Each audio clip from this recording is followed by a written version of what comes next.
Consecration is out in theaters, new horror film starring Jenna Malone. At least it was marketed as a horror film, but in reality I describe it more as a mix of mystery, thriller, and some psychological scares. The story follows Grace, a young optometrist who's a woman of science, a woman of reason. She doesn't believe in God, she doesn't really have any faith to speak of. She devotes her life to science, to walking firmly on the ground. Until one day she starts experiencing strange visions, some of which involve nuns. And shortly after, she receives a phone call explaining that her brother, a Catholic priest, is dead. His body was found at the bottom of a cliff in an isolated Scottish convent. Another priest was also found dead at the scene, at the same convent. The police suspect a murder-suicide.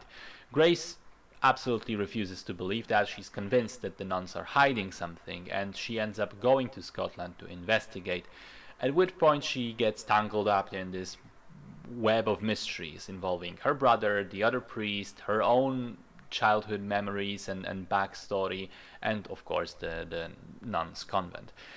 So it's a strange viewing experience for me, because I would divide it into three separate phases. At first, when the movie was just getting rolling, I thought to myself, okay, well, I know this film. I know where it's going to go. I've seen this a million times. Then the story began to grow in terms of the subplots and the details and reveals. And I began to think, hang on a second, there might be something interesting here, something new and fresh. I'm sort of getting curious as to where this story is going to end up. And then in the final act, when everything is revealed and explained, I immediately went, oh, okay, that doesn't make any sense whatsoever. It's stupid and derivative and doesn't actually say anything interesting in the end. It was just a waste of time after all. Which is a shame, because the performances are good, the vibe of the convent is well done. I liked the cinematography, which plays with mirrors quite a lot, which is something I have a soft spot for in cinema.